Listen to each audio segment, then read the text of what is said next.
आज के वीडियो का विषय ये है कि ये कैसे जाने कि आप जो काम कर रहे हैं वो सफल होगा या नहीं, या इस समय सफल होगा या नहीं, और अगर असफल होगा तो किन कारणों से सफल होगा। आपके कमिटमेंट की कमी के कारण, या किसी के सहयोग की कमी के कारण, या फिर गलत लोगों से सहयोग की आशा रखने के कारण। तो इसे कहते हैं डिसइल्यूजनमेंट, अर्थात गलत अपेक्षा का, गलत उम्मीद का, गलत आशा का टूट जाना। और अगर आशा सही व्यक्ति से किए हैं, आशा करने के साथ साथ आपका कमिटमेंट भी स्ट्रांग है, तो इसका पता चल जाना। इसके लिए आपको बृहस्पति ग्रह की फ्रीक्वेंसी को लिसन करना होगा। बृहस्पति ग्रह की फ्रीक्वेंसी आपको YouTube पर आराम से मिल जाएगी। इसे 2-3 दिनों तक सुने, ईयरफोन लगा के सुने, हेडफोन लगा के सुने, तो ये आपको उस मेंटल स्टेट में ले जाएगी जहां पर आपको अपने जीवन की सच्चाई का अनुभव होने लगेगा। साथ ही साथ एक लॉकेट बनवा लें। लॉकेट सिल्वर का हो सकता है, लॉकेट कॉपर का हो सकता है, लॉकेट किसी भी मेटल का हो सकता है, लॉकेट प्लास्टर ऑफ पेरिस का भी हो सकता है, कागज पर भी लिख सकते हैं। उसमें 3 अंक लिख लें। एक तरफ 3 लिखेंगे और दूसरी तरफ ब्रिम लिखेंगे, BRIM हिंदी में ब्रिम। तो ओम ब्रिम बृहस्पतये नमः। तो बृहस्पति का बीज मंत्र ब्रिम है। इस लॉकेट को धारण करें जहां उसकी फ्रीक्वेंसी को सुनने के मामले में 2 से 3 दिनों में रियलाइजेशन हो सकता है, किसी किसी मामले में 4-5 दिन लग सकते हैं। वहीं इनका लॉकेट धारण करने पर 5 से 7 दिनों में डिसइल्यूजनमेंट हो जाएगी।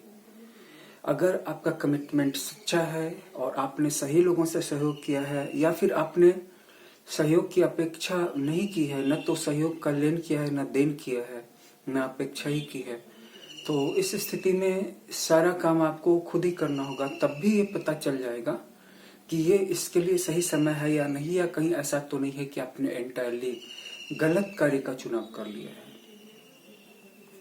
अब आइए एक और प्लैनेट की चर्चा कर लेते हैं, और ये प्लैनेट है शनि। शनि जो है, शनि और केतु में एक समानता है, मंगल और राहु में एक समानता है। मंगल और राहु एक जैसे हैं, शनि और केतु एक जैसे हैं। शनि और केतु दोनों ही वैराग्य को बढ़ावा देते हैं, और मंगल और राहु दोनों ही प्रवृत्ति को बढ़ावा देते हैं। प्रवृत्ति और निवृत्ति, किसी काम में बहुत ज्यादा पिल करके पड़ जाना, या फिर हर तरह के काम से मुंह मोड़ लेना, अपनी प्रवृत्तियों को इन्वर्ट कर लेना। तो पहले शनि की चर्चा पूरी करते हैं, फिर राहु, मंगल और केतु की भी चर्चा कर लेंगे। शनि एक ऐसा प्लेनेट है जो डिसएंचेंटमेंट का प्लेनेट है। डिसएंचेंटमेंट अर्थात यह सही या गलत हर तरह की चीज से आपके मोह को ही भंग कर देगा, लेकिन कर्मों में शिथिलता नहीं आने देगा, डिस्चार्ज ऑफ ड्यूटी में कमी नहीं होने देगा। शनि की जो फ्रीक्वेंसी है, इसे भी आप 3 से 5 दिनों तक लिसन करें, तो आपको इस संसार की जो सच्चाई है, जो कठोरता है, जो धरातल है, धरातल की जो कठोरता है, इसका एहसास होने लगेगा। उसका भी जो दूसरे लोग आपके बारे में सोचते हैं, मानते हैं, लेकिन आपको मुंह पे बताते नहीं हैं, और उसका भी जो आपका अपना रवैया है लोगों के बारे में, जिंदगी के बारे में,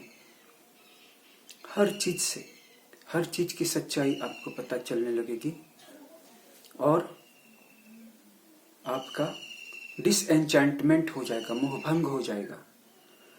बृहस्पति के मामले में कम से कम ये पता चलेगा कि कौन मदद करेगा या नहीं, या आप कितने सीरियस नहीं हैं, लेकिन कम से कम गोल से और वर्क से मोह नहीं टूटेगा, उसकी इच्छा बरकरार रह जाएगी। लेकिन शनि के मामले में क्या होगा कि मोह से ही भंग हो जाएगा, मोह ही टूट जाएगा। मन करेगा कि बस हर चीज से अपने आप को कट ऑफ कर ले, दूर कर ले, हर चीज को छोड़ दें। लेकिन जहां शनि हर चीज से दिल को और मन को छोड़ देने के बावजूद भी उससे संबंधित जो आपका प्रयास है, एफर्ट है, कर्म है, उससे आपको विमुख नहीं होने देता है, वहीं केतु कर्म से भी विमुख कर देता है। तो हमने देखा कि शनि और केतु दोनों ही वैराग्य मूलक ग्रह हैं, लेकिन दोनों में थोड़ा सा बारीक अंतर है। अब एक और प्लेनेट की जोड़ी है, वो है मंगल और राहु।